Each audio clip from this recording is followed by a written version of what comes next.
नमस्कार, मैं हूं मिलिंद खांडेकर और आप देख रहे हैं साप्ताहिक सभा का विशेषांक। साप्ताहिक सभा के इस विशेषांक में हम बात करेंगे बिहार विधानसभा चुनाव को लेकर। जैसा कि आप जानते हैं कि बिहार विधानसभा चुनाव के लिए मतदान होगा 6 नवंबर को और 11 नवंबर को, और चुनाव के नतीजे आएंगे 14 नवंबर को। तो इस चुनाव को लेकर बातचीत करने के लिए मेरे साथ जुड़ रहे हैं इंडिया टुडे के कंसल्टिंग एडिटर राजीव सरदेसाई। राजीव, बहुत बहुत स्वागत है आपका। नमस्कार नमस्कार। तो राजदीप, मुझे पता है कि आजकल आप चुनाव के भविष्यवाणी करने से या किसका पलड़ा भारी कहने से बचते रहते हैं, आप जो है खास करके पिछले साल भर से। लेकिन फिर भी लोगों के, दर्शकों के मन में सवाल यही है कि जब चुनाव अभी शुरू हो रहा है, 40 दिन चलेगा चुनाव, तो किसका पलड़ा आपको भारी लग रहा है? कि एनडीए का पलड़ा भारी है, महागठबंधन का, या तीसरा जो खिलाड़ी है पीके या उनका जनसुराज पार्टी? देखिए, आपने बिल्कुल सही कहा मिलिंद की भविष्यवाणी करना आज की तारीख में बहुत ही खतरनाक है। हमने ये पिछले साल 2024 जनरल इलेक्शन में देखा था, लेकिन मैंने महाराष्ट्र पर भविष्यवाणी की थी कि एनडीए को एज है, और आपने देखा आखिर में तो एनडीए को बड़ी जीत मिली। जी। मैं उसी तरह से कहूंगा आज की तारीख में बिहार में अगर आप कुल मिलाकर जो स्थिति देखें, ये रेस के शुरुआत में एनडीए को एज इस वजह से है, दो तीन कारण है।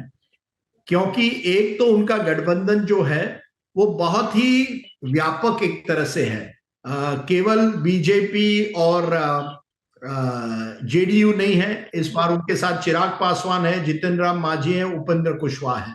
तो इस वजह से जो बिहार की राजनीति है वो गणित पर, जिस तरह से कास्ट अरिथमेटिक होता है, जाति की गणित होती है, उसमें जरूर एनडीए को थोड़ा बहुत एज है।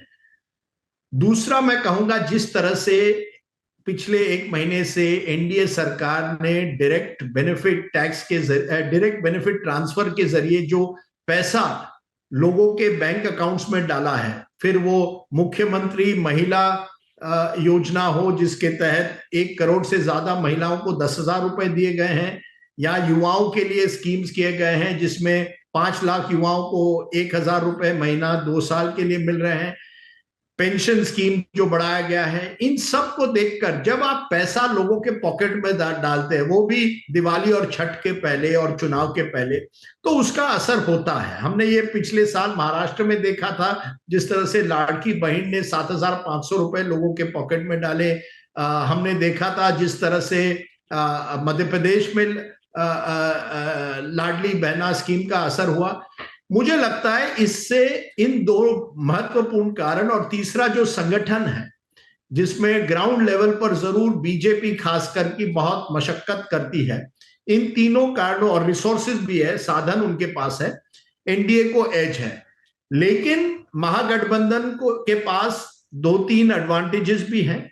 एक है 20 साल की जो एंटी इनकम्बेंसी नीतीश कुमार के सरकार के खिलाफ, नीतीश पर्सनली नहीं लेकिन सरकार के खिलाफ है, मंत्रियों के खिलाफ है, एमएलए के खिलाफ है, उसका फायदा किस हद तक महागठबंधन भुना पाती है, और क्या तेजस्वी यादव उसी तरह से युवाओं के बीच जा पाएंगे जिस तरह से वो 5 साल पहले गए थे। वो एक बहुत बड़ा फैक्टर है। देखिए मिलिंद, मैं लंबा आंसर इसलिए दे रहा हूं ताकि दर्शक इसे काटे नहीं।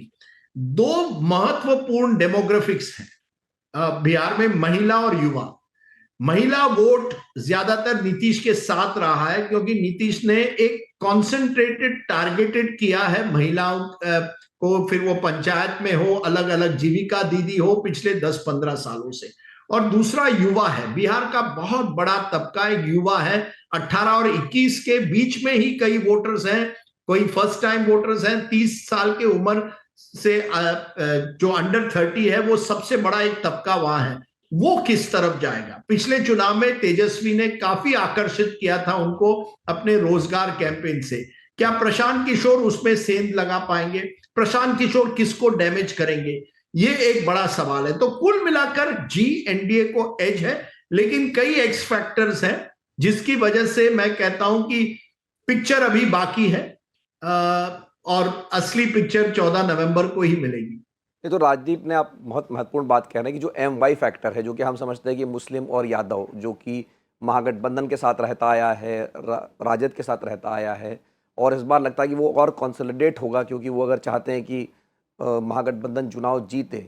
लेकिन जो राजीव आप बात कह रहे हैं कि पिछली बार एमवाय में से जो महिलाएं थी उन्होंने ही नीतीश कुमार को एक तरह से जिताया था, उसी वजह से एनडीए की नैया पार लगी थी। युवा जो थे वो पिछली बार कुछ हद तक तेजस्वी के पास थे, लेकिन इस बार उसमें कंटेंडर आ गए हैं प्रशांत किशोर भी।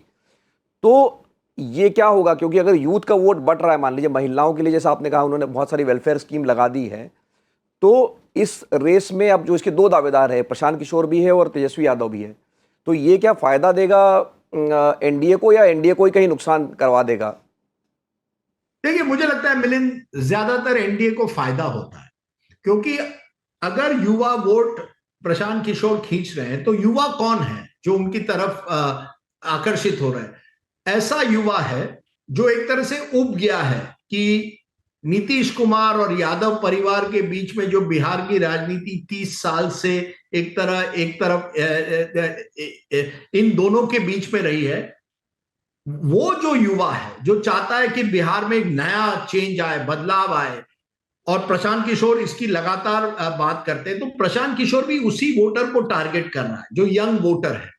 तो इसी वजह से मुझे लगता है अगर वो वोट तेजस्वी यादव से खींच जाए, जो एंटी इनकम्बेंसी वोट है, युवा एंटी इनकम्बेंसी वोट, तो जरूर एनडीए को फायदा होता है। ऐसा नहीं है कि कुछ कॉन्स्टिट्यूंसीज में प्रशांत किशोर एनडीए को भी नुकसान पहुंचा सकते हैं, लेकिन जब बाई इलेक्शन हुए थे कुछ महीनों पहले, तो हमने देखा था कि प्रशांत किशोर ज्यादातर नुकसान महागठबंधन को पहुंचा रहे हैं।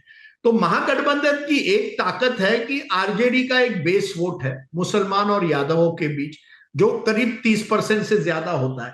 लेकिन जब तक आपको एडिशनल नया वोट नहीं मिलता, 40% आप क्रॉस नहीं कर पाते, तो आपको सरकार बनाना बहुत मुश्किल है। तो मुझे लगता है जो युवा वोट अगर प्रशांत किशोर की तरफ आकर्षित हो गया और प्रशांत किशोर को 10% से ज्यादा वोट मिलते हैं, तो वो ज्यादातर नुकसान आज की तारीख में महागठबंधन को पहुंचा रहे हैं। लेकिन इसका असली अनुमान हम तब कर पाएंगे जब वो लिस्ट तैयार होगी, जब लिस्ट निकलेगी, तब हम कह पाएंगे कि किसको कितना नुकसान पहुंच रहा है। राजीव, जैसे आपने आंकड़ों की बात की, तो पिछली बार जो चुनाव हुआ था 2020 का, तो लगभग दोनों जो गठबंधन थे उनको 37% 37% दोनों को वोट मिला था।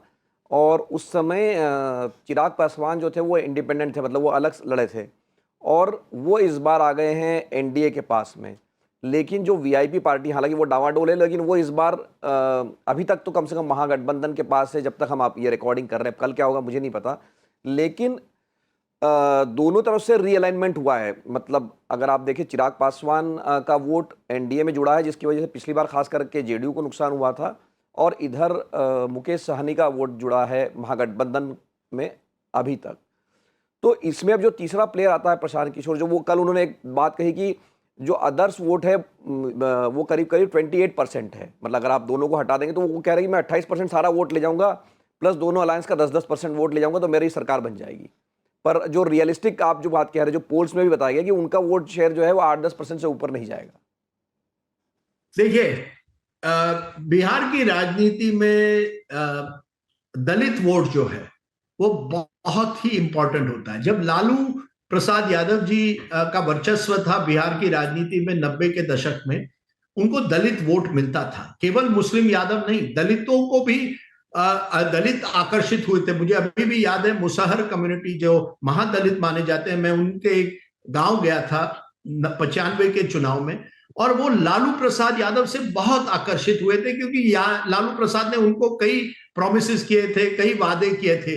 फिर वो वादे पूरे नहीं हुए, धीरे धीरे वो उनसे हटने लगे, वो अल्टरनेटिव ढूंढने लगे, अपने नेताओं को ढूंढने लगे। अब पासवान समाज भी उसी 16% 18% दलित पॉपुलेशन में आता है। उनका करीब मुझे लगता है 5 या 6% उसमें 6% है, 6% टोटल है। पिछले चुनाव में 5.6% वोट चिराग पासवान को मिले थे। एक ही सीट मिली थी, लेकिन कई सीटों पे उन्होंने जनता दल यूनाइटेड और नीतीश कुमार को नुकसान पहुंचाया था। नीतीश की सीटें 43 पर क्यों आई? क्योंकि चिराग पासवान ने कई कैंडिडेट्स रखे केवल जेडीयू को हराने के लिए। कई कहते हैं कि बीजेपी ने उनको आगे किया ताकि नीतीश जी को कमजोर किया जाए। अब चिराग पासवान एनडीए में आए हैं, तो वो भी फैक्टर एनडीए के फेवर में जाता है कि जो व्यक्ति 5 साल पहले नीतीश कुमार और एनडीए को नुकसान पहुंचा रहा था, वो अब हमारे साथ है। तो ये दलित वोट बहुत इंपॉर्टेंट है। दो कम्युनिटीज बहुत इंपॉर्टेंट है। महिला और युवाओं की बात हुई, एक दलित, दूसरे ईबीसी यानी अति पिछड़े जाति, वो तो करीब 26% है। उसके साथ अगर आप पासमानदा मुस्लिम जोड़े तो 36% हो जाते हैं। मुझे लगता है ईबीसी फैक्टर अब तक नीतीश जी के साथ रहा है और इसी वजह से नीतीश जी ने भी अपना एक बेस वोट तैयार किया। 14-15% तो उनको भी आते हैं वोट। ये ज्यादातर ईबीसी और महिलाओं के जरिए आते थे। और ये जो वेलफेयर स्कीम्स हो रहे हैं, उन किसको टारगेट किया जा रहा है? ऐसे समुदाय को टारगेट किया जा रहा है, ओबीसी और ईबीसी समुदाय को, जिनको एक तरह से लुभाने की कोशिश एनडीए लगातार कर रहा है। और जब तक महागठबंधन उसमें सेंध नहीं कर पाए, जब तक आप ईबीसी वोट या दलित वोट अपनी तरफ खींच नहीं पाए, महागठबंधन के लिए मुश्किलात वही है। महागठबंधन का चैलेंज है कि पिछले बार आपको करीब 36-37% टोटल वोट आया अगर आप सबको जोड़े। हाँ, आपने कहा कि मुकेश सहनी की पार्टी अब जुड़ गई है, लेकिन इन सब को लेकर आपको 40% अपनी नैया पार करनी पड़ेगी इस बार। क्योंकि इस बार मुझे लगता है प्रशांत किशोर फैक्टर की वजह से जो तीसरी शक्ति आ गई है, उसमें कई जो पहले इंडिपेंडेंट्स या अदर्स को वोट देते थे, वो शायद प्रशांत किशोर को वोट दे। तो एक ध्रुवीकरण भी हो रहा है, लेकिन प्रशांत किशोर दूसरी तरफ अपनी एक तरह से एक पार्टी को भी आगे कर रहे हैं। तो ऐसी स्थिति में मुझे लगता है चिराग पासवान का एनडीए में रहना, एनडीए को के साथ रहना, एनडीए को एक एडवांटेज जरूर फिर से देता है इस चुनाव में। ये तो राजीव, जो आपने शुरुआत में बात कही थी कि वोट को लेकर, जो महिलाओं को लेकर, लाड़की बहन हो गया, मध्य प्रदेश में लाडली बहना हो गया, इवन झारखंड में भी हो गया। तो ऐसा नहीं कि सिर्फ बीजेपी को ही इसका फ़ायदा मिला, जहां पर भी सरकारों ने महिलाओं का वेलफेयर किया उनको फ़ायदा हुआ। और यही बात अब बिहार पर भी लागू हो रही है। लेकिन प्रशांत किशोर ने एक इंटरव्यू में ये कहा है कि आप ये भूल जाते हैं कि जगन रेड्डी ने भी इतना वेलफेयर किया था, फिर भी वो चुनाव हार गए। मतलब वो इस तरह से कह रहे हैं कि जगन रेड्डी हार सकते तो नीतीश कुमार भी हार सकते हैं। तो ये आपको ये दोनों की तुलना क्या लगती है कि वाजिब है या अलग अलग है? ये देखिए, जब एंटी इनकम्बेंसी बढ़ती है यानी सरकार विरोधी भावना बढ़ती है, तो फिर ये वेलफेयर बेनिफिट्स का इतना फायदा नहीं होता है। जब लोगों का आक्रोश होता है, देखिए जगन रेड्डी की जो एक तरह से कमजोरी ये निकली कि 5 साल बाद कई लोग जो थे गुस्से में थे कि हमने आपको इतनी बहुमत दी, लेकिन उनको लगा कहीं ना कहीं कि उतना उनको फायदा नहीं हुआ है जितना होना चाहिए था। नंबर 2 बहुत इंपॉर्टेंट, वहां पवन कल्याण के आने से आंध्र प्रदेश में स्थिति बहुत बदल गई। वहां भी अलायंस एक बड़ा हो गया। देखिए, आप वेलफेयर बेनिफिट्स तो एक पार्ट होता है, दूसरा तो इलेक्शन में होता है गठबंधन का की गणित। उस गणित में जगन रेड्डी पीछे रह गए। आज की तारीख में बिहार में इस बार मुझे लगता है बीजेपी पूरी तरह से तैयारी लेकर आई है, गणित को भी अपने साथ रखे हैं और दूसरी तरफ ये डायरेक्ट कैश बेनिफिट्स दे रही है। ये कुछ लोग आजकल वोट खरीदी की बात करते हैं और इसमें सोचने की बात है कि 20 साल बाद आपको चुनाव के 1 महीने पहले ही याद आता है कि महिलाओं को 10,000 रुपए देना है ताकि वो सेल्फ हेल्प ग्रुप्स के जरिए अपनी एक तरह से व्यवसाय बढ़ाएं, या युवाओं को जो जिनको रोजगार नहीं मिला उनको 1,000 रुपए देंगे। ये सरकार की नाकामी भी दिखाता है, लेकिन जनता जो है ना वो खुश है, वो तो पैसा ले रही है। हमने महाराष्ट्र में देखा, मध्य प्रदेश में देखा, हरियाणा में कुछ हद तक देखा। तो ये जो टारगेटेड वेलफेयर बेनिफिट स्कीम्स हैं, उसका मुझे लगता है ज्यादातर फायदा जो भी देता है उससे होता है जो भी सरकार में। हाँ, जगन रेड्डी हारे, लेकिन उनके हार के कारण के वजह कई कारण है, जिसमें एक बड़ा कारण था कि पवन कल्याण भी चंद्रबाबू नायडू और बीजेपी के साथ जुड़ गए, तो उनका अलायंस जगन के मुताबिक ज्यादा बड़ा था उस समय आंध्र प्रदेश में।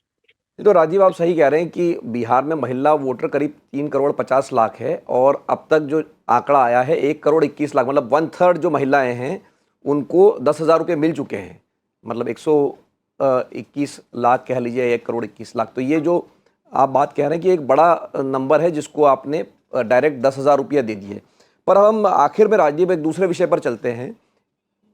जी, आप ये भी मत भूलिए मिलिंद कि बिहार एक ऐसा राज्य में आंकड़े देखकर चौंक गया। 2010, 15 और 20 महिलाओं ने पुरुषों से ज्यादा वोटिंग की है, क्योंकि पुरुष जो बिहार के होते हैं वो कई पलायन करके अलग अलग उनको राज्यों में जाना पड़ता है काम की वजह से, लेकिन जो महिला है वो घर में रहती है और वोट करती है। और जी। बड़ा गैप था। मुझे लगता है एक चुनाव में तो 5% का गैप है वोटिंग परसेंटेज में, महिला और पुरुषों में। ये बहुत कम राज्यों में दिखता है। तो जी। महिला वोट बहुत ही इंपॉर्टेंट है। सबसे बड़ा फैक्टर मैं समझता हूं बिहार की राजनीति में, जिसकी वजह से नीतीश कुमार ने अभी भी अपना दबदबा रखा है, हालांकि उनके खिलाफ एंटी इनकम्बेंसी खास करके उनके मंत्रियों के खिलाफ है, वो है महिला फैक्टर।